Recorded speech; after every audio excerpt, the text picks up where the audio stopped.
بسم اللہ الرحمن الرحیم۔ السلام علیکم۔ ایک دفعہ کا ذکر ہے کہ حضرت موسیٰ علیہ السلام کو اللہ تعالیٰ نے حکم دیا کہ سمندر کی طرف جاؤ، وہاں 3 کشتیاں ڈوبنے والی ہیں۔ حضرت موسیٰ علیہ السلام فوری حکم الہی کی تعمیل کرتے ہوئے سمندر کی جانب چل دیے۔ ساحل پرسکون تھا۔ بہت دور سے ایک کشتی آتی ہوئی دکھائی دی جو آہستہ آہستہ ساحل کی طرف بڑھ رہی تھی۔ ابھی وہ کنارے سے کچھ ہی فاصلے پر تھی کہ حضرت موسیٰ علیہ السلام نے آواز دی کہ اے کشتی والو، اللہ کا حکم آنے والا ہے، ہوشیار رہنا۔ انہوں نے جواب دیا، آپ جانتے ہیں کہ اللہ کے حکم کو کوئی ٹال نہیں سکتا، ہم تو اس کے بندے ہیں جو حکم الہی کے پابند ہیں۔ کشتی والے ابھی یہ بات کہہ ہی رہے تھے کہ اچانک ایک موج اٹھی اور کشتی ڈولنے لگی۔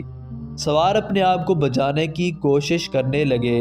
اتنے میں ایک اور زبردست موج آئی اور کشتی کو اپنے ساتھ بہا کر سمندر کی تہہ میں لے گئی۔ تھوڑی دیر میں ایک اور کشتی نظر آئی تو حضرت موسیٰ علیہ السلام نے انہیں بھی خبردار کیا اور کہا کہ ذرا محتاط ہو کر آنا۔ انہوں نے بھی پہلے والوں کی طرح جواب دیا کہ جو کچھ ہونا ہے ہو کر رہے گا، اور کشتی کو کنارے کی طرف لاتے رہے، یہاں تک کہ ساحل کے قریب آتے آتے یہ کشتی بھی ڈوب گئی۔ حضرت موسیٰ علیہ السلام اللہ کی حکمت کے بارے میں سوچوں میں محو تھے کہ انہیں ایک تیسری کشتی آتی دکھائی دی۔ آپ نے حسب سابق اس کشتی والوں کو بھی نصیحت کی کہ دیکھو، اللہ کا حکم آنے والا ہے، اپنے گناہوں کی معافی مانگتے ہوئے ذرا محتاط ہو کر آؤ۔ انہوں نے جواب میں کہا کہ اے اللہ کے نبی، جس طرح آپ سچے ہیں اسی طرح اللہ کا حکم بھی اٹل ہے، اسے کوئی بدل نہیں سکتا، لیکن اللہ کی رحمت بھی تو ہے، ہم اس کی رحمت سے کیوں مایوس ہوں؟ لہٰذا ہم اللہ کی رحمت پر بھروسہ کر کے آ رہے ہیں، اور وہ اپنی رحمت کے صدقے میں ہمیں ضرور امن و سلامتی کے ساتھ کنارے پر پہنچا دے گا۔ کشتی والوں کا یہ جواب سن کر حضرت موسیٰ علیہ السلام خاموش ہو گئے۔